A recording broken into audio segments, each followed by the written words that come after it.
जय हिंद फ्रेंड, हिंदी और प्राइड में आप सभी का स्वागत है। फ्रेंड्स, यहाँ पे देखिए हम प्रकरण जो 5 है पृष्ठ काव्य धारा उसे समाप्त कर चुके हैं और उनसे रिलेटेड जो भी क्वेश्चन आए हैं उन पे डिस्कस कर लेते हैं ताकि आपको ये क्लियर हो जाए कि हाँ, इस टॉपिक से इस तरीके से क्वेश्चन आता है। देखिए यहाँ पे दिया है सुदामा चरित। सुदामा चरित किसकी रचना है? नरोत्तम दास, नंददास, कृष्णदास, सूरदास। तो क्रम से आपने देखा था करीबन 17 कवियों का विवरण जो है शुक्ल जी ने क्रम से दिया था, जिनमें आपने नंददास, नरोत्तम, सूरदास, कृष्णदास सभी का नाम सुना। लेकिन सुदामा चरित किसकी रचना है? ये है नरोत्तम दास की। और हमने बताया भी था शायद नरोत्तम दास की 2 ही रचना बहुत ही ज्यादा इंपॉर्टेंट था। सुदामा चरित नरोत्तम दास की रचना है और ये जो किस भाषा में है ये भी क्वेश्चन इंपॉर्टेंट है। एक तो ये हो गया कि सुदामा चरित किसकी रचना है, तो नरोत्तम दास की। दूसरा, ये ब्रज भाषा में रचित खंड काव्य है, ब्रज में लिखा गया, लेकिन ये कोई प्रबंध नहीं है, ये ब्रज में लिखा गया खंड काव्य है। सुदामा चरित के संबंध में शुक्ल जी ने क्या कहा है? देखिए, सुदामा चरित के बारे में शुक्ल जी ने कहा है, यद्यपि ये छोटा है पर इनकी रचना बहुत ही सरस और हृदय ग्राहणी है और कवि की भावुकता का परिचय देती है। भाषा भी बहुत परिमार्जित और व्यवस्थित है।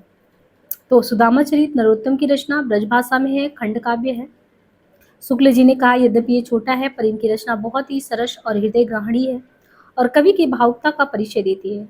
भाषा भी बहुत ही परिमार्जित और व्यवस्थित है। नरोत्तम दास जी द्वारा रचित अन्य ग्रंथ में है ध्रुव चरित, नाम संकीर्तन, विचारमाला आदि। इनकी रचनाओं में सुदामा तो है ही। सुदामा चरित के अलावा इन्होंने ध्रुव चरित्र भी लिखा है। चरित्र नहीं है, चरित है। सुदामा चरित, ध्रुव चरित, नाम संकीर्तन, ये भी इंपॉर्टेंट है, विचारमाला।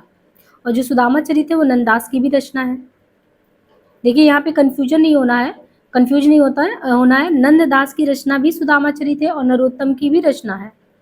तो यहाँ पे हमें देखना है कि नंददास भी दिया है, नरोत्तम दास भी दिया है। और ये कह रहा है कि सुदामा चरित जो करके है वो नंददास की भी रचना है, इनकी भी है। लेकिन ये जो सुदामा चरित इनका दिया नरोत्तम का खंड काव्य है, शुक्ल जी ने सुदामा चरित के संबंध में शुक्ल जी ने क्या कहा है कि यद्यपि ये छोटा है पर इनकी रचना बहुत ही सरस और हृदय ग्राहणी है। किसकी? नरोत्तम की। और कवि की भावुकता का परिचय देती है। भाषा भी बहुत ही परिमार्जित और व्यवस्थित है। बाकी ध्रुव चरित, नाम संकीर्तन, विचारमाला ध्यान रखना है और नंददास का भी ध्यान रखना है। निम्नांकित में से अष्टछाप के कवि कौन नहीं है? रैदास, सूरदास। तो आपने क्रम से देखा था, रैदास का नाम इसमें नहीं आएगा। रैदास जो है वो अष्टछाप के कवि नहीं है। रैदास जो है भक्ति काल के तहत जो ज्ञानाश्रयी शाखा था, रैदास का नाम वहां पे आता है। गोस्वामी विट्ठलनाथ ने जो है 1565 में जो है 1565 में 4 बल्लभाचार्य और 4 अपने शिष्यों को मिला के अष्टछाप, यानी बल्लभ के पुत्र थे विट्ठलनाथ, तो 1565 ईस्वी में 4 बल्लभ के शिष्य हुए और 4 इनके हुए, इनको मिला के एक अष्टछाप की स्थापना कर दी। और बल्लभाचार्य के कुल कितने? तो कुल 84 तथा विट्ठलनाथ के कुल 252 शिष्य थे, यानी पिता के कुल 84 शिष्य थे और विट्ठलनाथ पुत्र के 252 थे। इसलिए आप सुनते हैं ना 252 वैष्णव की वार्ता, 84 वैष्णव की वार्ता, क्योंकि बल्लभ के जो कुल 84 शिष्य थे उनसे उनके बारे में दे दिया 84 वैष्णव और 252 विट्ठल के थे। अष्टछाप के प्रमुख कवि कौन है? तो अष्टछाप के प्रमुख कवि में कौन कौन आते हैं? कुंभनदास, सूरदास, परमानंददास, कृष्णदास, गोविंद स्वामी, है ना। तो कुंभनदास है अष्टछाप के प्रमुख कवियों में। देखें तो कुंभन है, सूरदास है, कुंभन हो गए, सूरदास हो गए, परमानंददास हो गए, कृष्णदास हो गए, गोविंद स्वामी हो गए, चित्त स्वामी हो गए, चतुर्भुज दास हो गए, नंददास हो गए। अष्टछाप के प्रमुख कवि में कुंभन, सूरदास, परमानंद, कृष्णदास, गोविंद स्वामी, चित्त स्वामी, चतुर्भुज और नंददास। अब इसमें भी अगर देखें तो कुंभन दास जो इनके हैं, कुंभन दास प्रथम अष्टछापी कवि थे। ये जाति के क्षत्रिय थे। कुंभन दास जो थे, मतलब कि पहले तो ये आपको बता दिया कि जो है विट्ठलनाथ और बल्लभाचार्य मिलकर जो 1565 में अष्टछाप की स्थापना करते हैं, 84 से इनके, 252 इनकी। और जो अष्टछाप के कवि में है क्रम से देखें तो कुंभन है, सूर है, परमानंद, कृष्ण, गोविंद स्वामी, चित्त स्वामी, चतुर्भुज। और ये कुंभन कौन थे? ये पहले अष्टछापी कवि कौन है? तो ये भी पता होना चाहिए ना। पहले अष्टछाप के कवि में कुंभन ही थे, जाति के क्षत्रिय थे। विट्ठलनाथ ने सूरदास को पुष्टिमार का जहाज कहा है। विट्ठल यानी बल्लभाचार्य के पुत्र ने सूरदास को क्या कहा है? ये पुष्टिमार के जहाज है। और परमानंद ने परमानंद सागर लिखा, दान लीला और ध्रुव चरित जैसे ग्रंथों की रचना की। दान लीला पूछा जाता है किसका है, क्योंकि परमानंद से तो पहचान जाएंगे परमानंद सागर। इनका ध्रुव चरित्र पूछा जाता है, दान लीला पूछा जाता है। नंददास को जड़िया कहा जाता है। स्वामी हरिदास द्वारा प्रवर्तित संप्रदाय कौन सा है? इनके बारे में हम लोगों ने पढ़ा था ना, कौन से नंबर पे था स्वामी हरिदास के बारे में? 17 कवियों का विवरण लगभग दिया था, 16-17। स्वामी हरिदास के द्वारा जो है सखी संप्रदाय, और स्वामी हरिदास ने वृंदावन में निम्बार्क के तहत सखी संप्रदाय ट्रटी संप्रदाय की स्थापना की। निम्बार्क जो मतांतर है उसके तहत ये सखी संप्रदाय ट्रटी संप्रदाय की स्थापना की। स्वामी हरिदास अकबर के दरबारी कवि तानसेन के शिष्य थे। स्वामी हरिदास कौन थे? तो स्वामी हरिदास जो थे ये अकबर के दरबारी कवि कौन थे? स्वामी हरिदास अकबर के दरबारी कवि जो तानसेन है, तानसेन के शिष्य थे। तानसेन के शिष्य कौन हो गए? स्वामी हरिदास। सखी संप्रदाय में निकुंज बिहारी भगवान श्री कृष्ण को सर्वोपरि माना गया, सबसे ऊपर माना गया है। स्वामी हरिदास के 2 ग्रंथ प्राप्त हुए हैं। 2 ग्रंथ में कौन कौन से प्राप्त हुए हैं? सिद्धांत के पद, केलीमाला। तो स्वामी हरिदास के 2 ग्रंथ प्राप्त हुए हैं, सिद्धांत के पद, केलीमाला। जगन्नाथ गोस्वामी बिहारी दास बिठल विपुल नागरी दास सखी संप्रदाय के प्रमुख कवि हैं। राधा बल्लभ संप्रदाय की स्थापना कब हुई? तो 1534 ईस्वी में आचार्य हित हरिवंश ने वृंदावन में किया था। तो यहाँ से क्रम से अगर समझे तो स्वामी हरिदास के बारे में बताया गया कि ये निम्बार्क मत के तहत सखी संप्रदाय या ट्रटी संप्रदाय की स्थापना, अकबर के दरबारी कवि जो तानसेन थे उनके शिष्य थे। सखी संप्रदाय में निकुंज बिहारी भगवान को सबसे ऊपर माना जाता है। सिद्धांत के पद, केलीमाला इनकी 2 रचनाएं हैं। और जगन्नाथ गोस्वामी बिहारी दास और बिठल विपुल नागरी दास सखी संप्रदाय के प्रमुख कवि हैं। और राधा बल्लभ संप्रदाय की स्थापना कब हुई? तो राधा बल्लभ संप्रदाय की स्थापना हुई 1534 ईस्वी में आचार्य हित हरिवंश ने वृंदावन में किया। संगात या निम्बार्क संप्रदाय का प्रवर्तन निम्बार्काचार्य ने किया था। मूल नाम इनका नियमानंद था। अष्टछाप का संबंध इनमें से किस काव्य धारा से है? तो वही कृष्ण काव्य धारा से है। अष्टछाप का संबंध देखें तो कृष्ण भक्ति काव्य धारा से है। गोस्वामी विठलनाथ ने सन 1565 में 4 बल्लभा और 4 अपने शिष्यों को मिलाकर अष्टछाप की स्थापना की। इसमें कुंभन है, सूर्य है, परमानंद, कृष्ण, गोविंद स्वामी, छिस्वामी, चतुर्भुज और नंददास। कुंभनदास पहले अष्टछापी कवि थे, यानी कुंभन ऐसे प्रथम अष्टछापी कवि थे, जाति के क्षत्रिय थे। भक्ति काल की 2 प्रमुख काव्य धाराएं हैं, कौन थी? निर्गुण भक्ति काव्य धारा, सगुण भक्ति काव्य धारा। और निर्गुण के तहत संत आते हैं, ज्ञानाश्रय में, प्रेमाश्रय में सूफी आते हैं।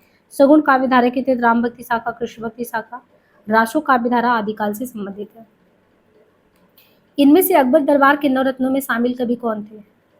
इनमें से जो अकबर दरबार के 9 रत्नों में शामिल कवि कौन थे? तो ये हैं रहीम। अकबरी दरबार जो है उनके 9 रत्नों में शामिल कवि कौन थे? रहीम थे।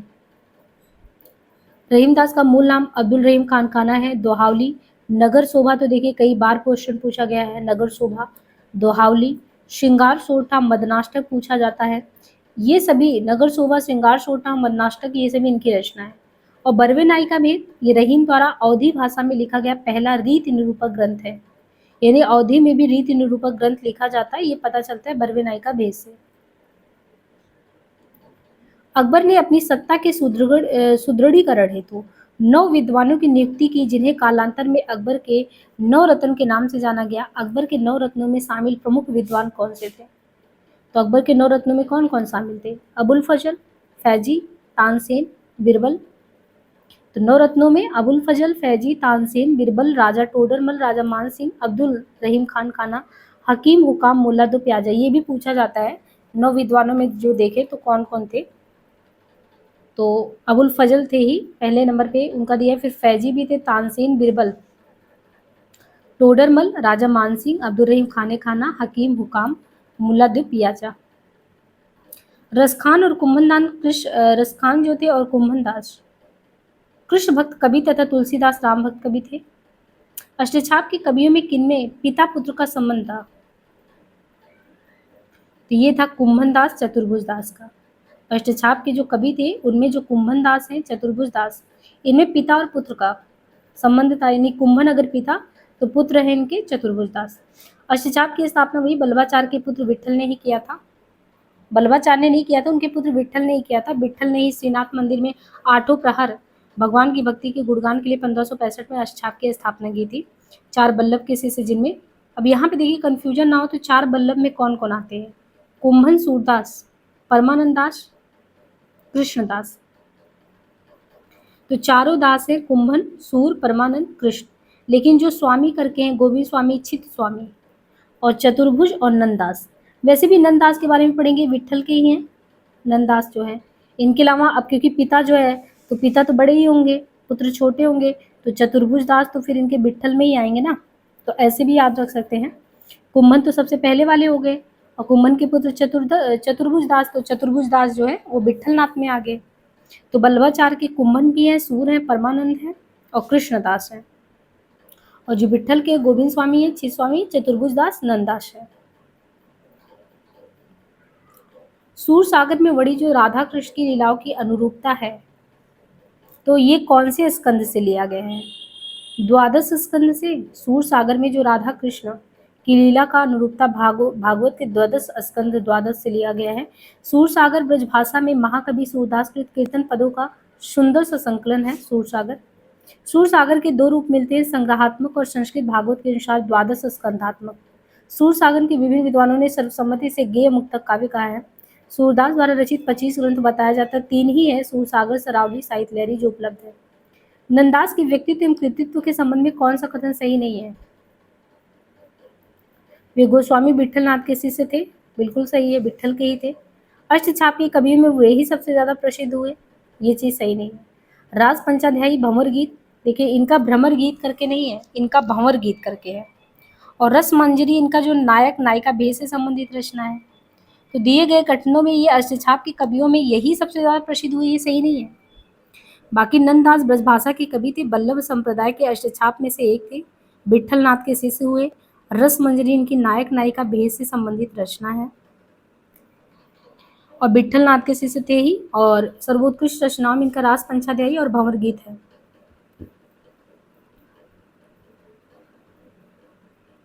नंददास की सर्वोत्कृष्ट रचनाएं कौन सी हैं? तो नंददास की सर्वोत्कृष्ट रचनाओं में कौन कौन सा आता है? रास पंचाध्यायी, रूप मंजरी, रस मंजरी, भंवर गीत। नंददास की सबसे अच्छी रचनाओं में है रास पंचाध्यायी, रूप मंजरी, रस मंजरी, भंवर गीत, गोवर्धन लीला, रुक्मणी मंगल, सुदामा चरित।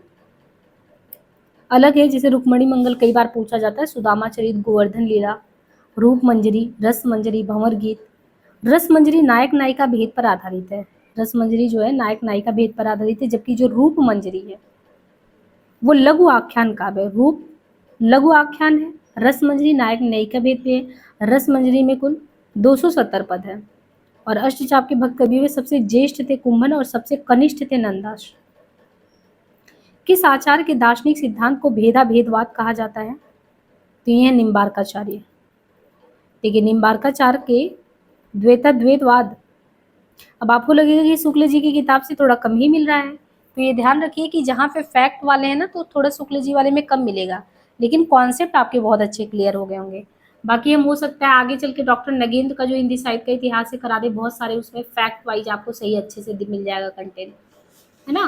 तो शुक्ल जी को तो इसलिए पढ़ना है कि जो ज़्यादा आपको समझ बनानी हर एक साहित्य मतलब काल के बारे में, उसके लिए बहुत अच्छा है। और फिर पंक्तियाँ जो दी जाती हैं वो बहुत ज़्यादा आता है वहाँ से। जो आपने देखा है कि हर एक काव्य की पंक्तियाँ उद्धृत की गई हैं वो भी आता है। तो गद्य हो या पद्य दोनों की पंक्तियों का भी आप देखेंगे क्वेश्चन वहाँ से बहुत बनता है। निम्बार्काचार्य जो है इनका द्वैताद्वैत दार्शनिक सिद्धांत को भेदा भेदवाद, यानी जो निम्बार्क का द्वैताद्वैत है इसी को भेदा भेदवाद भी कहते हैं। निम्बार्क संप्रदाय बैरागियों की 4 संप्रदायों में अत्यंत प्राचीन संप्रदाय है। निम्बार्क जो है ये बैरागियों की जो 4 संप्रदाय है उसमें बहुत ही प्राचीन संप्रदाय है। इस संप्रदाय को हंस संप्रदाय, कुमार संप्रदाय और शनकादि संप्रदाय भी कहते हैं। इस संप्रदाय का सिद्धांत द्वैताद्वैतवाद कहलाता है, इसे ही भेदा भेदवाद भी कहते हैं। मथुरा में स्थित ध्रुव टीले पर निम्बार्क संप्रदाय का प्राचीन मंदिर बताया जाता है।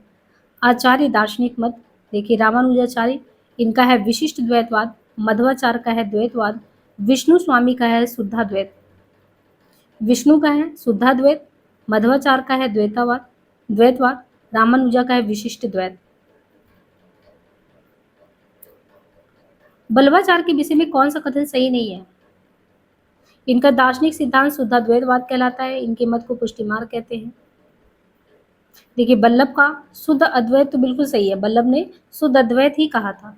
इनका पुष्टि मार्ग है, सही है। इन्होंने अड़ुभाष सुबोधनी टीका लिखा था, इस पे हमने बात किया ही था।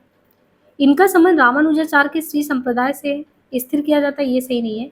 मूलतः इनका संबंध रामानुजाचार्य के श्री संप्रदाय से स्थिर किया जाता है, ये कथन बल्लभाचार्य के बारे में सही नहीं है। जो बल्लभाचार्य थे ये भक्तिकालीन सगुण धारा की कृष्ण भक्ति शाखा से थे और पुष्टि मार्ग के प्रणेता थे। इन्हें वैश्वानरावतार अग्नि का अवतार भी कहा जाता है। वैश्वानरावतार कहा जाता है बल्लभाचार्य को, अग्नि का अवतार। इनके द्वारा स्थापित मत को वर्तमान में बल्लभ संप्रदाय या पुष्टि मार्ग संप्रदाय कहते हैं और मूल रूप से विष्णु स्वामी के रुद्र संप्रदाय से ये समय स्थिर किया जाता है। और बल्लभाचार्य इनके प्रमुख दार्शनिक जो ग्रंथ हैं बल्लभाचार्य के, अड़ुभाष्य है, तत्वदीप निबंध है, पंचश्लोकी। तो अड़ुभाष्य है, तत्वदीप निबंध है, पंचश्लोकी है, पुरुषोत्तम सहस्त्रनामा है, पत्रावलंबन है, मधुराष्टक, पूर्व मीमांसा भास, सुबोधनी टीका भागवत पर आधारित। कौन सा विवरण इसमें सही नहीं है? 84 वैष्णव की वार्ता में बल्लभाचार्य के शिष्यों की कथा है। तो आपने देखा था कि बल्लभ के जो है 84 शिष्य थे, तो 84 वैष्णव और 252 इनके विट्ठलनाथ के थे, ये भी बिल्कुल सही है। उक्त दोनों बातें क्या सही है? और दोनों वार्ताएं क्या विट्ठल ने लिखा है, उनके पुत्र ने लिखा है? तो दोनों बातें सही हैं। और दोनों जो है चीजें यानी 252 वार्ता, 84 वैष्णव वार्ता, ये विट्ठल द्वारा लिखी गई है। दोनों वार्ताएं गोस्वामी विट्ठल द्वारा लिखी गई है, सही नहीं है। गोकुल नाथ रचित 2 वार्ता ग्रंथ प्राप्त होते हैं, पहला 84। तो जो ये विट्ठल इनके पुत्र थे और इसके बाद जो गोकुल आते हैं, गोकुलनाथ, इनसे भी आगे विट्ठल से, तो ये 84 वैष्णव और 252 लिखते हैं।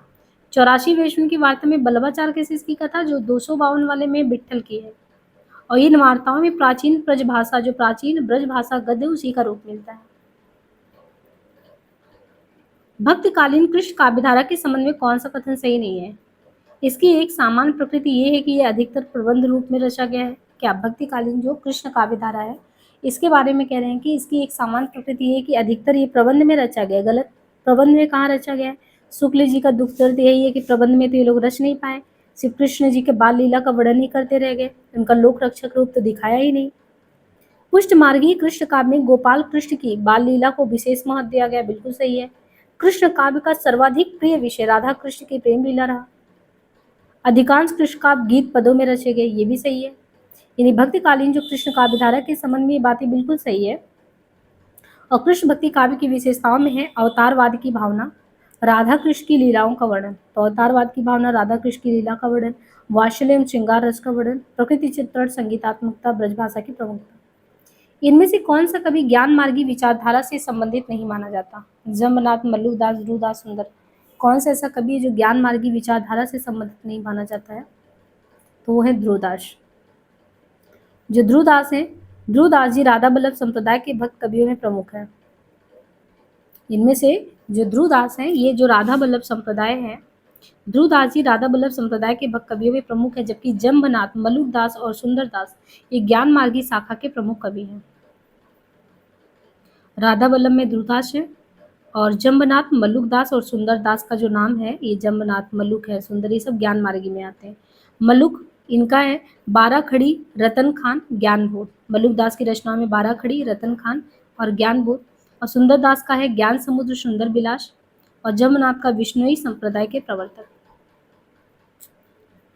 राधा बल्लभ नामक वैष्णव शक्ति संप्रदाय के प्रवर्तक कौन है? राधा बल्लभ, तो इसके हित हरिवंश हैं। हित हरिवंश, राधा बल्लभ जो वैष्णव भक्ति संप्रदाय उसके प्रवर्तक है हित हरिवंश। राधा बल्लभ संप्रदाय के प्रवर्तक हित हरिवंश है। इनका जन्म 1559, निधन 1609 में हुआ। स्फुट पदावली तथा हित 84 ब्रजभाषा इनकी रचनाएं हैं। यानी स्फुट पदावली के अलावा हित 84 ब्रजभाषा में। बल्लभ संप्रदाय बल्लभाचार्य, राधा बल्लभ संप्रदाय हित हरिवंश। यानी बल्लभाचार्य, राधा बल्लभ का हित हरिवंश। सखी संप्रदाय स्वामी हरिदास, गौड़ी संप्रदाय स्वामी हरिदास का सखी हो गया, राधा बल्लभ हित हरिवंश हो गए, बल्लभ बल्लभा गौड़ीय चैतन्य महाप्रभु। बल्लभाचार्य ने शुद्ध अद्वैत की स्थापना की। राधा बल्लभ संप्रदाय में राधा ही प्रमुख है। स्वामी हरिदास तानसेन के गुरु हैं। और गौड़ी संप्रदाय की आस्था क्या है? तो गौड़ी संप्रदाय की आस्था है द्वैताद्वैतवाद के प्रतीक के रूप में।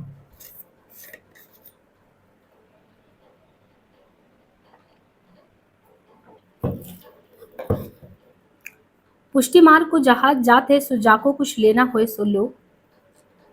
सूरदास की मृत्यु को सन्निकट जानकर एक सौ कार्ता वचन किसके हैं, यानी पुष्टि मार्ग के जहाज जा रहे हैं, ये जो है विट्ठल नाथ यानी जो इनके पुत्र थे बल्लभाचार के, सूरदास को बल्लभाचार ही लेके आए थे, दीक्षित किए थे। तो विट्ठल नाथ इनके पुत्र ये कहते हैं कि पुष्टि मार्ग को जहाज जात है, सो जाको कुछ लेना हो, यानी कुछ भी लेना हो तो जाओ। सूरदास की मृत्यु को सन्निकट जानकर ऐसो कार्ता वचन विट्ठल नाथ के ही है। कुम्भन दास अष्टछाप भक्त कवि में सबसे ज्येष्ठ, नंददास सबसे छोटे कनिष्ठ थे। गोस्वामी विट्ठलनाथ पुष्टिमार्ग के संस्थापक श्री बल्लभाचार्य के पुत्र, इन्होंने ही कुंभन, सूरदास, परमानंद, कृष्णदास चारों बल्लभाचार्य के ये शिष्य थे, यानी कुंभन, सूर, परमानंद, कृष्ण। और स्वामी में गोविंद स्वामी, चित्स्वामी, चतुर्भुज, नंददास ये इनके थे। सुरसागर किसी चली आती हुई गीत काव्य परंपरा का भले ही वह मौखिक हो विकास प्रतीत होता है। ये शुक्ल जी ने कहा है कि ये जो सूर सागर है, वो सूर सागर किसी चली आती हुई जो गीत काव्य परंपरा है उसका भले ही वह मौखिक हो विकास प्रतीत होता है। ये किसका कहना है? शुक्ल जी का। सूर सागर के संदर्भ में ये कहना है शुक्ल जी का। शुक्ल जी के अनुसार रामचरित गान करने वाले भक्त कवियों में गोस्वामी तुलसीदास का सर्वश्रेष्ठ स्थान है। उसी प्रकार कृष्ण चरित गान करने वाले भक्त कवियों में वात्सल्य सम्राट सूरदास जी का है। निम्न में से किस रचनाकार का असली नाम सैयद इब्राहिम है? देखिए, रश खान का नाम है सैयद इब्राहिम। रस खान का ही देखें तो वास्तविक नाम क्या है? रस खान का ही वास्तविक नाम है सैयद इब्राहिम। इनकी रचना प्रेम वाटिका में इनका दिल्ली छोड़कर गोवर्धन जाने का दृश्य मिलता है। रस खान विट्ठलनाथ की कृपा पात्र शिष्य थे।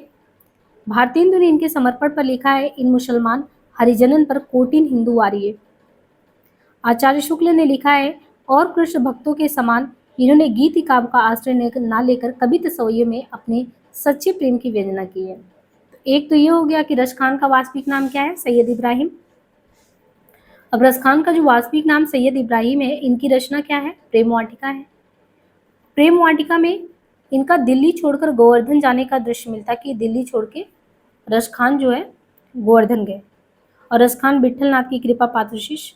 भारतेंदु ने इनके समर्पण पर क्या लिखा? इन मुसलमान हरिजनन पर कोटिन हिंदू, यानी अगर इस तरीके से कोई मुस्लिम हो और ऐसे लोगों पे तो हरिजनन पे कोटिन हिंदू आ रही है। शुक्ल कहते हैं कि और कृष्ण भक्तों के समान इन्होंने गीत काव्य का आश्रय न लेकर कवि तसव्वुय में अपने सच्चे प्रेम की व्यंजना की है रस खान ने। और इनकी रचनाओं में दान लीला, रस खान शतक, सुजान रस खान, अष्टयाम, प्रेम वाटिका। तो दान लीला, रस खान शतक, सुजान रस खान, अष्टयाम, प्रेम वाटिका। मलुकदास की जो प्रमुख रचनाएं हैं, मलुकदास की प्रमुख रचनाओं में कौन कौन सी रचना आती है? तो मलुकदास की प्रमुख रचनाओं में देखें तो ज्ञान बोध, रामावतार लीला, ध्रुव चरित, है ना। ज्ञान बोध आता है, यानी मलुकदास की रचना में है ज्ञान बोध, रामावतार लीला, ध्रुव चरित। रहीम की रचनाओं में बरवे नायिका भेद, रास पंचाध्यायी, खेट कौतुकम, मदनाष्टक। सूरदास में सुर सरावली, साहित्य लहरी, सूरसागर। भक्तिकालीन रस सिद्धांत विषय ग्रंथ कौन सा है? तो यहाँ पे ऐसा तो कुछ रस विषय दिया नहीं, रसमंजरी नायिका भेद से संबंधित है। इनके लेखक में कौन है? नंददास ही हैं। रस प्रबोध 1747, रसलीन की रचना है रस प्रबोध। तो एक तो रसमंजरी नायिका भेद से है और इसके लेखक कौन है? नंददास है ना। और रस प्रबोध 1747, रसलीन की रचना है रस प्रबोध। रस रहस्य किसका है? कुलपति मिश्र की। देखिए, रस से ही है, कंफ्यूज हो सकते हैं। रसमंजरी नायिका भेद से संबंधित ग्रंथ है, इसके लेखक हैं रसमंजरी के नंददास हैं। और रस प्रबोध के रसलीन है, रसलीन, रसबोध। रस रहस्य कुलपति मिश्र की है और रस रंग ग्वाल की है, जो रीतिकालीन कवि है। बाकी नंददास की प्रमुख रचनाएं वो रसमंजरी, अनेकार्थ मंजरी, भागवत दशम स्कंध, श्याम सगाई, गोवर्धन लीला, सुदामा चरित, विरह मंजरी, रूप मंजरी, रास पंचाध्यायी, भंवर गीत, सिद्धांत पंचाध्यायी। नंददास जी के बारे में ये कहना है कि और कवि कड़िया नंददास जड़िया। भक्ति काल के किस कवि ने बरवे नायिका भेद लिखा है? अब देखिए, बार बार बरवे नायिका भेद कितनी बार आ रहा है, तो किसका है बरवे नायिका भेद? ये है रहीम का। बरवे नायिका भेद रहीम दास की रचना है और रहीम दास का बरवे नायिका भेद अवधी भाषा में रचित पहली रीति निरूपक। खासियत क्या है रहीम दास के बरवे नायिका भेद का? क्योंकि ये अवधी भाषा में रचित पहली रीति निरूपक ग्रंथ है, इसलिए नायिका भेद का भी देखें तो सर्वोत्तम ग्रंथ भी माना जाता है। और रहीम के बारे में तुलसीदास स्वयं कहते हैं, सुरतीय नरतीय नागती सब चाहत अछे होए। इसके उत्तर में ही रहीमदास कहते हैं, गोद लिए तू तुलसी फिरे तुलसी सो सुत होए। रसखान की दो प्रसिद्ध रचनाएं हैं, जिनमें कौन कौन सी हैं? प्रेम वाटिका, सुजान रसखान। नंददास की प्रमुख रचनाओं में रास पंचाध्यायी, रस मंजरी, अनेकात मंजरी, श्याम सगाई। नंददास अष्टछाप के कवियों में से एक तथा विठल नाथ के शिष्य थे। कृष्णदास की रचनाओं में राग रत्नाकर, जुगल मानचरित, राग कल्पद्रुम ये सभी हैं। मीराबाई की उपासना, तो मीराबाई की उपासना के भाव में मीराबाई की उपासना माधुर्य भाव की है। कृष्ण के प्रति अनन्य प्रेम के कारण ही मीरा की भक्ति माधुर्य भाव उपासना कहलाई। तुलसीदास की भक्ति दास्य भाव की भक्ति थी। सख्य तथा वात्सल्य भाव की उपासना सूरदास जी ने की है। जो नरसिंह जी का मायरा है वो किसकी रचना है? नरसिंह जी का मायरा मीराबाई की है। नरसिंह जी का मायरा मीराबाई की प्रसिद्ध रचना है। मीराबाई भक्ति काल की प्रसिद्ध कवित्री, जिनका जन्म 1516 ईस्वी 16वीं सदी में हुआ। ये कृष्ण भक्त कवित्री है। इनकी प्रसिद्ध रचना है नरसिंह जी का मायरा, गीत गोविंद की टीका, राग सोरठा। रहीम आचार्य रामचंद्र शुक्ल ने इन्हें भक्ति काल के राम्य काव्यधारा के फुटकल कवियों में रखा है। रहीम को किस में रखा है? शुक्ल जी ने जो भक्ति काल के राम काव्य धारा है, रहीम को उनमें रखा है। इनकी प्रमुख रचना में रहीम सतसई, श्रृंगार सोरठा, रास पंचाध्यायी, बरवे का भेद। देखिए रहीम रसखान कितने ज्यादा इंपॉर्टेंट है, इनकी सारी रचनाओं को आपको कंटेस्ट करना है, बार बार क्वेश्चन आ रहे हैं। और रसखान के बारे में कि रसखान को तो कृष्ण काव्य धारा में या रहीम को भक्ति काव्य धारा में रखा है। रसखान कृष्ण भक्ति धारा के कवि थे, सवैये के लिए बहुत ही प्रसिद्ध थे रसखान। रचनाओं में प्रेम वाटिका, दान लीला, अष्टयाम, सुजान, रसखान। और मदनाष्टक तो कितनी बार पूछा गया है, किसकी रचना है? रहीमदास की मदनाष्टक। मदनाष्टक के बारे में ये भी पूछा जाता है कैसे लिखा गया है, ये रहीम की तो है, लेकिन ये संस्कृत और हिंदी खड़ी बोली की मिश्रित शैली में रचित रचना है। इसका वर्ड विषय क्या है? भगवान श्री कृष्ण की रासलीला। इस कृति में मालिनी छंद का प्रयोग किया गया है। किसमें? इसी में, मालिनी छंद का। कवि गंग का वास्तविक नाम गंगा प्रसाद था। ये अकबर के दरबारी कवि थे। गंग पचीसी, गंग पदावली, गंग रत्नावली इनकी प्रमुख रचनाएं हैं। गंग पचीसी, गंग पदावली, गंग रत्नावली। रहीमदास की अन्य रचनाओं में देखें तो कौन सी हैं? रहीमदास की अन्य रचनाओं में है दोहावली या ससई, बरवे नाई का भेद, नगर शोभा। यानी दोहावली या ससई, बरवे नाई का भेद, नगर शोभा, मदनाष्टक, खेत कौतम, श्रृंगार सोरठा, रास पंचाध्याय। ये रहीम की हो गई दोहावली, ससी, बरवे नाई का, नगर शोभा, मदनाष्टक, खेत कौतम, श्रृंगार सोरठा, रास पंचाध्यायी। और नंददास का अनेकार्थ मंजरी, मान मंजरी, सुदामा चरित, रस मंजरी, रूप मंजरी, बिरा मंजरी, प्रेम 12 कड़ी, श्याम सगाई, रुक्मणी मंगल, भंवर गीत, रास पंचाध्यायी, सिद्धांत। दसम स्कंद भाषा। ध्रुवदास का है जीव दशा लीला, मान श्रृंगार लीला, रस बिहार लीला। ब्रह्म संप्रदाय के संस्थापक कौन थे? तो ब्रह्म के हैं श्री मध्वाचार्य। ब्रह्म संप्रदाय के संस्थापक हैं श्री मध्वाचार्य।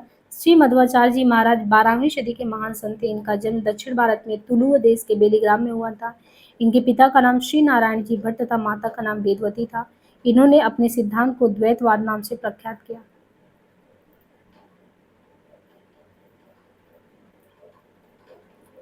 गोस्वामी विठल नाथ द्वारा अष्टछाप की स्थापना का वर्ष है तो वही है 1565। गोस्वामी विठल नाथ द्वारा अष्टछाप की स्थापना का वर्ष 1565 है।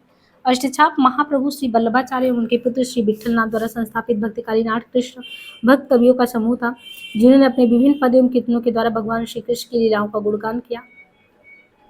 बाकी कितने लोग आते हैं? वही 4 उनके हैं, 4 इनके हैं। सूरदास के प्रेम पक्ष लोक से न्यारा है, ये कहना किसका है? यानी सूरदास का जो प्रेम पक्ष है वो लोक से न्यारा है, ये कहना किसका है? तो ये कहना है शुक्ल जी का। अब देखिए यहाँ से ऐसे ही स्टेटमेंट बेस्ड क्वेश्चन आते हैं। अब ये टीजीटी का क्वेश्चन है, लेकिन सूरदास का प्रेम पक्ष लोक से न्यारा है। अब ये जो शुक्ल जी की किताब पढ़े होंगे तो ही आप जान पाएंगे कि सूरदास ने ऐसा कहा है कि शुक्ल जी ने कहा है कि जो सूरदास का प्रेम पक्ष वो लोक से न्यारा है। ये कहना शुक्ल जी ने भ्रमर गीत सार की भूमिका में लिखा है। और सूरदास ने प्रेम के लगभग सभी पक्ष, संयोग है, वियोग है, वात्सल्य, उनकी रचनाओं में अपनी जगह दी है। और भ्रमर गीत जो भ्रमर गीत और श्रीमद् भागवत के 10वें स्कंद के 47वें अध्याय में वर्णित केवल 10 श्लोकों से लिया गया। सूर सागर के कुल 700 पदों में भ्रमर गीतों को प्रस्तुत किया गया है। 700 पद में है भ्रमर गीत। और ये भी भ्रमर गीत को प्राय उपालंब काव्य कहते हैं। शुक्ल ने ध्वनि काव्य कहा है। आचार्य शुक्ल ने इसको ध्वनि काव्य कहा है, वैसे तो इसको उपालंब काव्य कहते हैं। सूरदास के भ्रमर गीत की परंपरा आगे भी चलती रही है।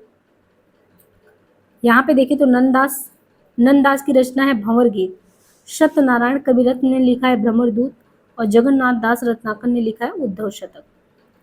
तो उद्धव शतक किसने लिखा है? जगन्नाथ दास रत्नाकर ने, भ्रमर दूत कविरत्न ने, नंददास ने भंवर गीत।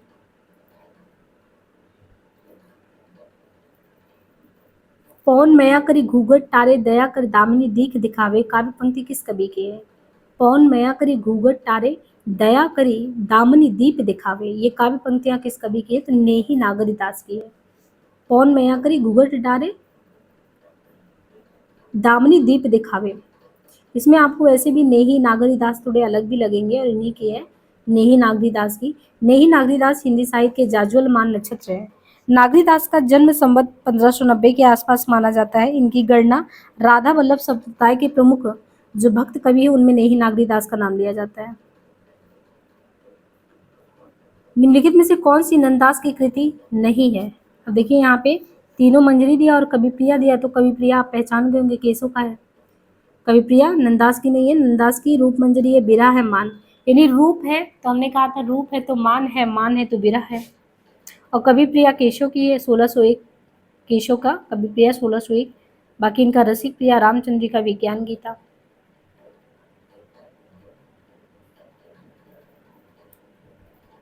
अखिया हरिदर्शन को भूखी, बारक व मुख फेर दिखायो द्वीपे पिपत पतूखी। उपपद में पतूखी का क्या मतलब है? देखिए इसमें तो इतना ज़्यादा घुस के पूछते हैं यूजीसी नेट का है ये। अखिया हरिदर्शन को भूखी, बारक व मुख फेरी दिखाओ द्वीपे पिवत पतूखी। अब पतूखी का क्या मतलब है? पत्ते का दोना, पेय पदार्थ, पकवान, साग सब्जी, तो ये है पत्ते का दोना जो सूरदास जी के पद से लिया गया। ये देखिए सूरदास के पद से सीधे ले लिया और उसमें भी पद लेने के बाद उसके अर्थ पूछ लिए पतूखी का क्या मतलब है। पत्ते का दोना जो सूरदास जी के पद से लिया गया और सूरदास की रचनाओं में सूरसागर, सुरसरावली, साहित्य लहरी।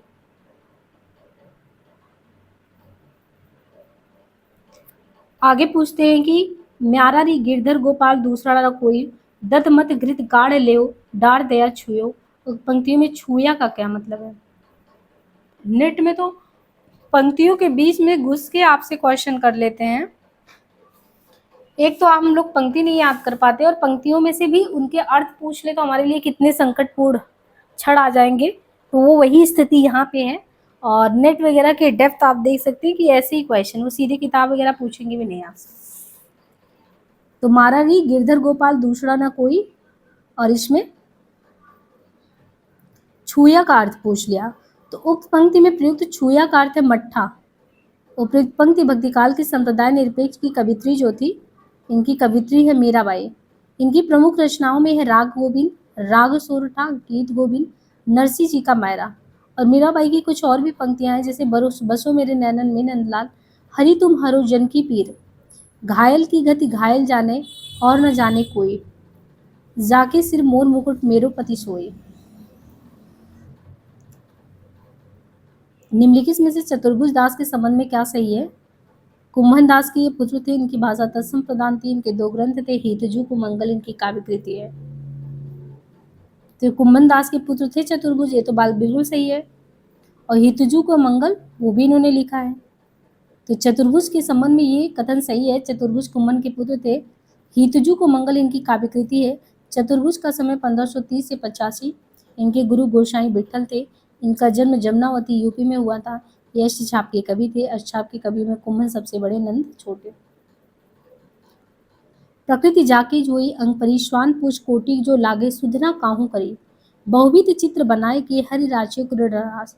अभी देखिए यहाँ से ये पंक्ति दे दिया 4 लोगों की पंक्ति और आपसे ये मिलाने के लिए कह दिया कि कौन सी पंक्ति किसकी है। तो यूजीसी नेट के क्वेश्चन का ये लेवल है।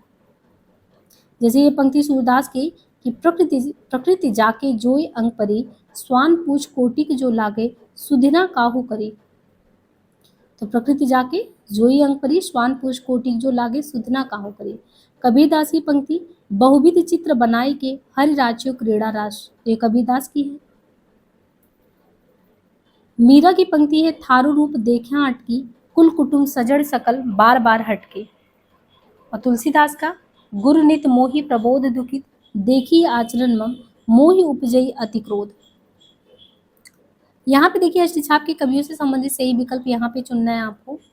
निम्न विकल्पों में से कौन से विकल्प अष्टछाप के कवियों से संबंधित नहीं है? तो मतलब कि कौन सा सही है? तो अष्टछाप के जो कवि थे वो तो कृष्ण भक्त थे। तो अष्टछाप के सभी कवि कृष्ण भक्त कवि थे। 1565 में ये जो है अष्टछाप की स्थापना हुई। वल्लभाचार्य के पुत्र विट्ठल भी चार वल्लभाचार्य के शिष्य मिला के ये सभी लोग अष्टछापी कवि बने।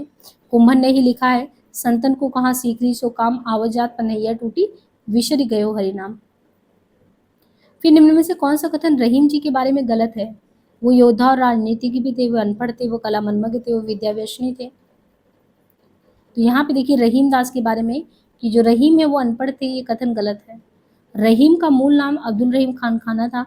रहीम विद्वान व्यक्ति थे, बहुमुखी प्रतिभा के धनी थे। इन्होंने अवधी और ब्रजभाषा दोनों भी कविता की रहीम ने। इनका बरवे नायिका भेद अवधी भाषा में लिखा नायिका भेद का ग्रंथ है। दोहावली, नगर शोभा, श्रृंगार, सोठा, मदनाष्टक इनके रचनाएं हैं।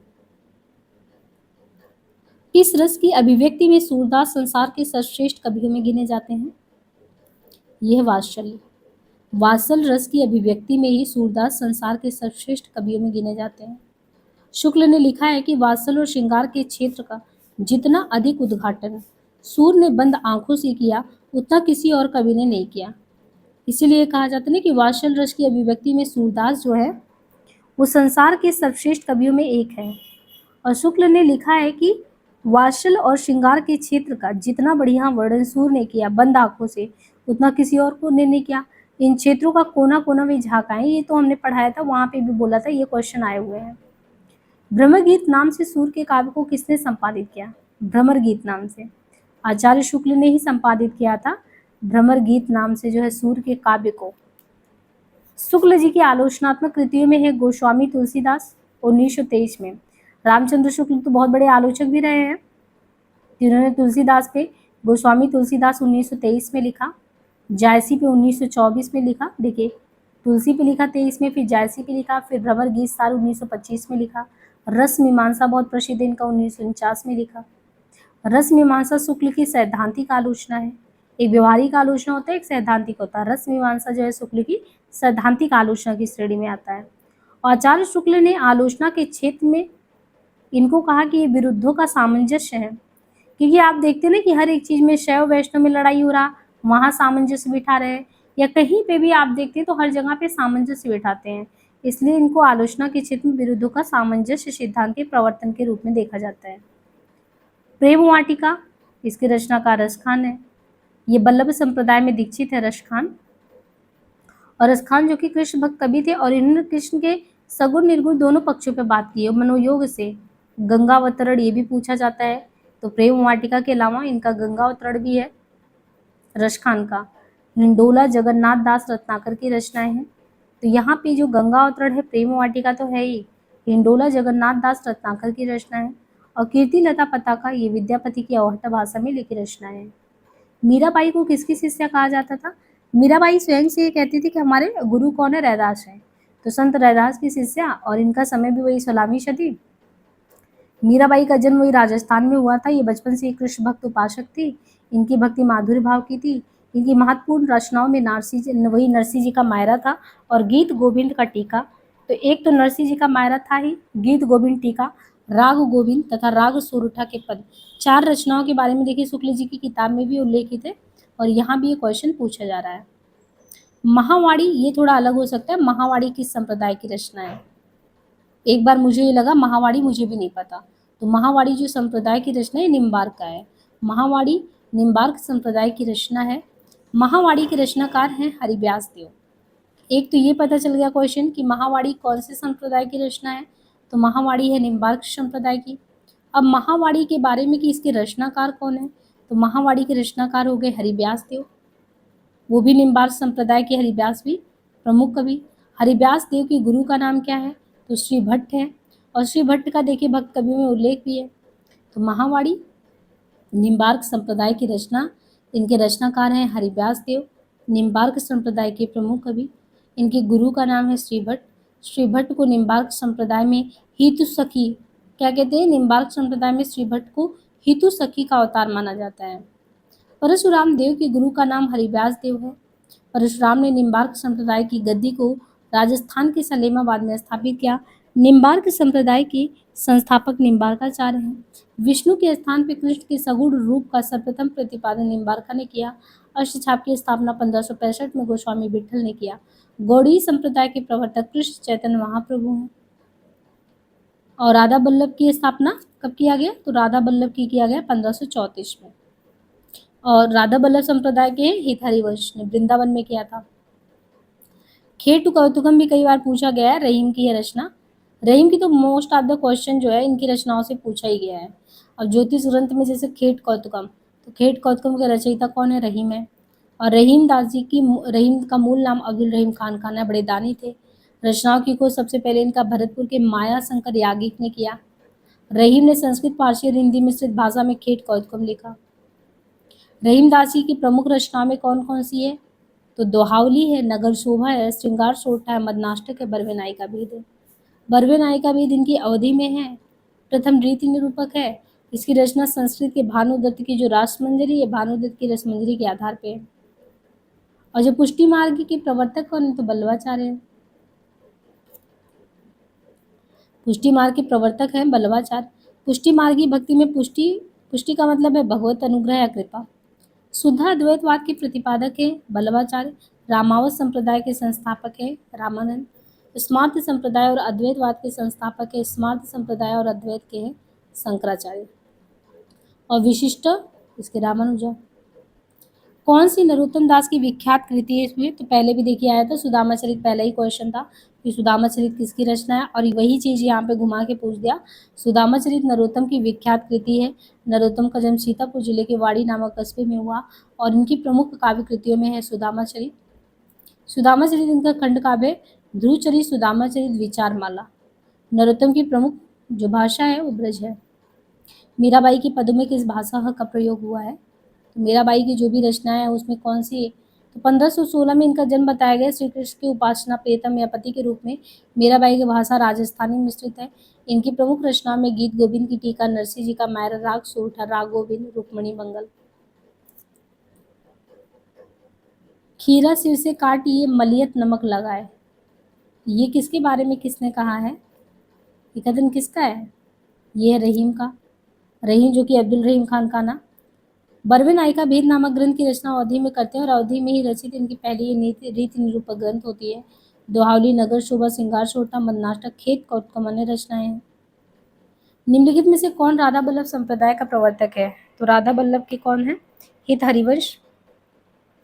जो राधा वल्लभ है संप्रदाय, राधा वल्लभ संप्रदाय के हित हरिवंश हैं और इन्होंने राधा जी को गुरु के रूप में माना है।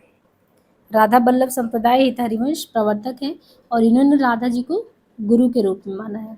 हित हरिवंश क्योंकि इन्होंने नाम ही रख दिया ना राधा बल्लभ संप्रदाय, तो एक तरीके से ये राधा जी को गुरु के रूप में मानते हैं। और बल्लभ में पुष्टि मार्ग का प्रवर्तक और शुद्ध अद्वैत सिद्धांत के प्रतिपादक। निम्बार्क में निम्बार्का और हरिदासी सखी टट्टी संप्रदाय स्वामी हरिदास, गौड़ी चैतन्य महाप्रभु। जो सखी संप्रदाय है वो किसका है? तो हरिदास संप्रदाय।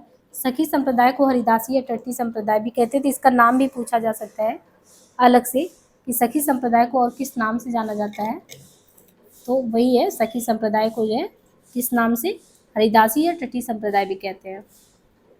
इसके संस्थापक है स्वामी हरिदास जी।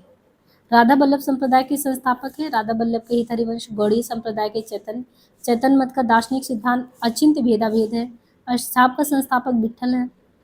वृंदावन में मीराबाई की मुलाकात किस कृष्ण भक्ति से हुआ है? जीव गोस्वामी से। जब वृंदावन मीरा पहुंची तो उनका मुलाकात किससे हुआ? वृंदावन में इनका मुलाकात कृष्ण भक्त कवि में जीव गोस्वामी से हुआ। वहां से मीरा द्वारका चली गई और वहीं रणछोड़ जी के मंदिर में कृष्ण लीला और आत्म विरह वेदना का निवेदन करने लगी। मीरा ने कृष्ण को बाल स्नेही कहा। मीरा ने प्रसिद्ध आलवार कावित्री आंडाल की भांति कृष्ण को अपना पति माना, नट नागर के चरणों में अर्पित किया। राग गोविंद के रचयिता कौन है? तो मीराबाई। राग गोविंद के रचयिता धर्मनिरपेक्ष कवित्री मीराबाई है। इनकी अन्य प्रसिद्ध रचनाओं में नरसिंह जी का मायरा राग, सोरठा, गीत गोविंद की टीका, मलार राग, सत्यभामा, नूरूषणम, मीरा की गरबी, रुक्मणी मंगल, ये सभी हैं।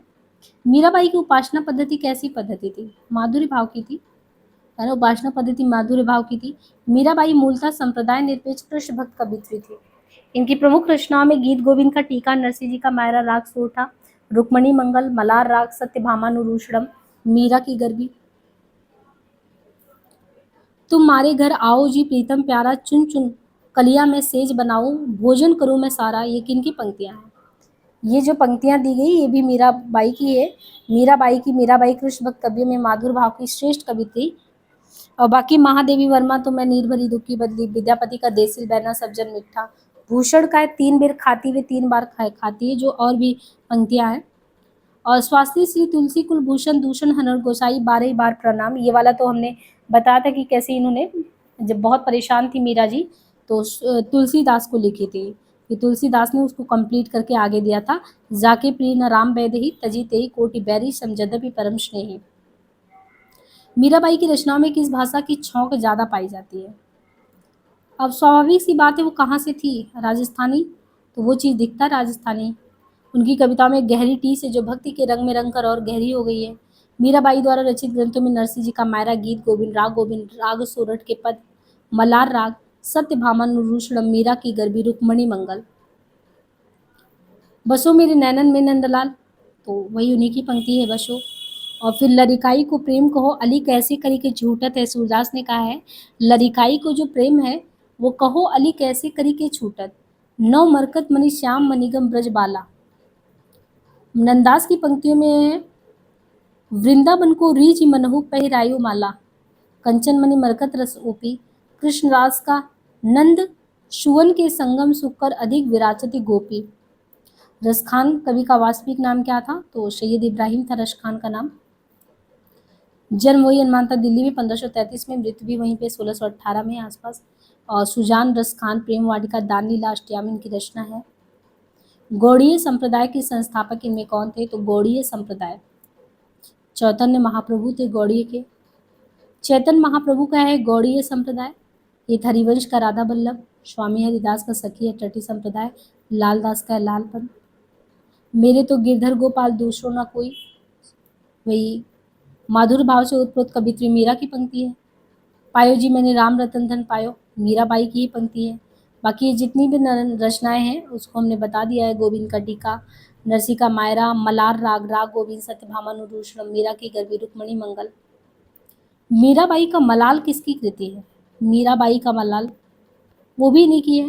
राजस्थान की मेड़ता में राठौर वंशी जो रतन सिंह थे उनके यहाँ 1516 में जन्मी मीराबाई गिरधर गोपाल कृष्ण की प्रमुख भक्त बन गई और मीराबाई ने अपने इष्ट देव की उपासना में मीराबाई का मलार, नरसिंह जी का मायरा, गीत गोविंद, राग गोविंद ये सब लिखा। अष्टछाप के कवि नंदास ने अनेकार्थ मंजरी, रस मंजरी, मान मंजरी, रूप, यानी अनेकार्थ मंजरी रस है, मान है तो रस है, रूप है, श्याम सगाई, भंवर गीत, रास पंचाध्यायी, सिद्धांत पंचाध्यायी नामक कृतियों को उल्लेख किया। अच्युत स्वामी की स्फुट रचनाओं का संकलन पदावली नाम से प्रसिद्ध है। गोविंद स्वामी के पदों का संकलन गोविंद स्वामी के नाम से। पुष्टि मार्ग मत के प्रवर्तन का श्रेय किसे जाता है? तो बल्लभाचार्य।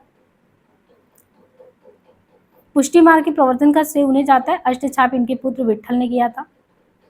भागवत महापुराण में पुष्टि मार्ग के संदर्भ में क्या कहा गया है? भागवत पुराण में क्या कहा है?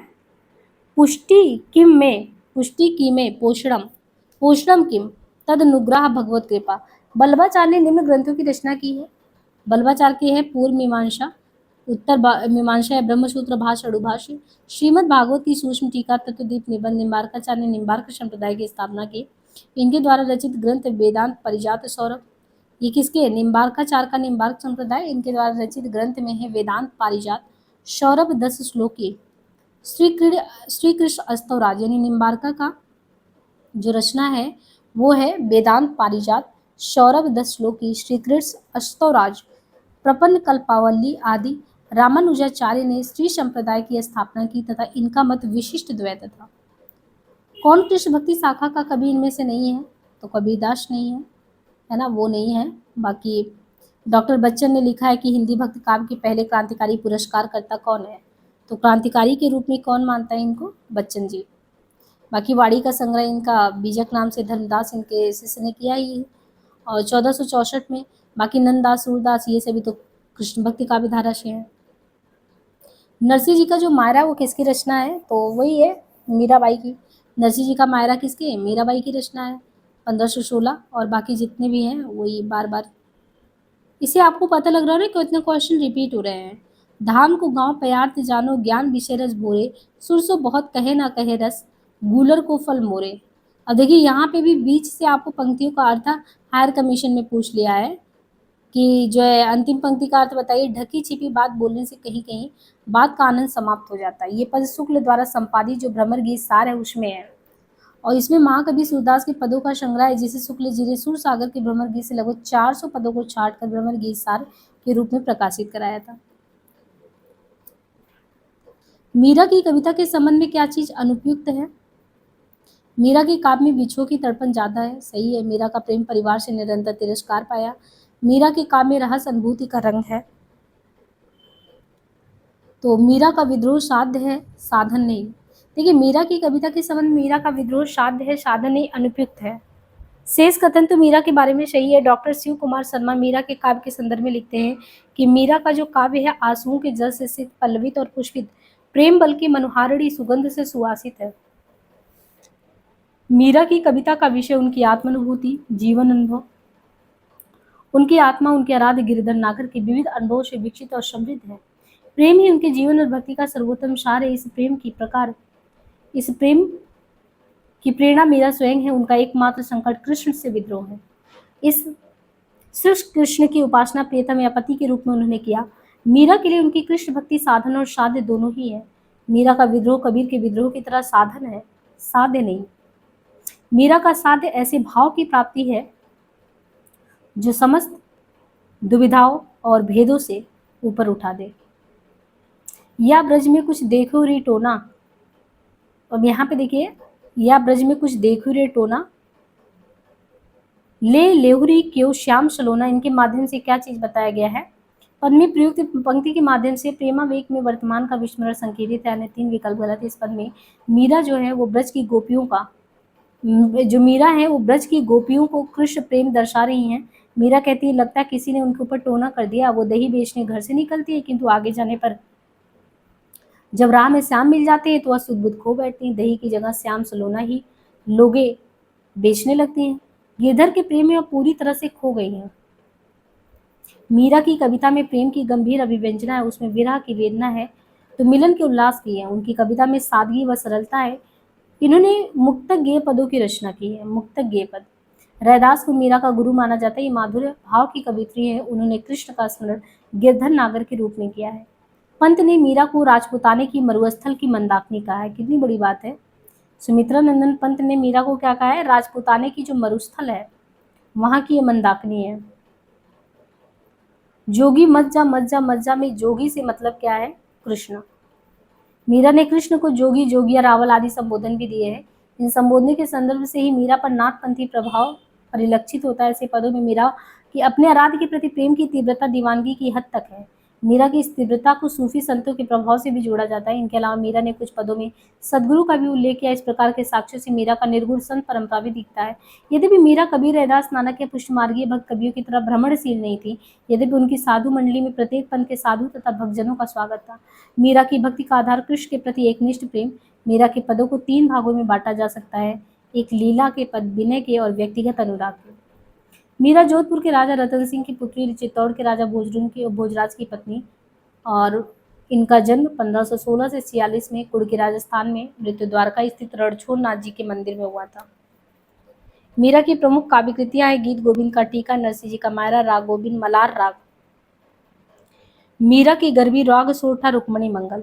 मीरा का स्फुट पद जो है मीराबाई की पदावली नाम से भी प्रकाशित हुआ है। तो अभी हमें जो है कृष्ण काव्य में और भी क्वेश्चन है, उसको हम नेक्स्ट पार्ट में कर लेंगे। आज के लिए इतना ही, धन्यवाद।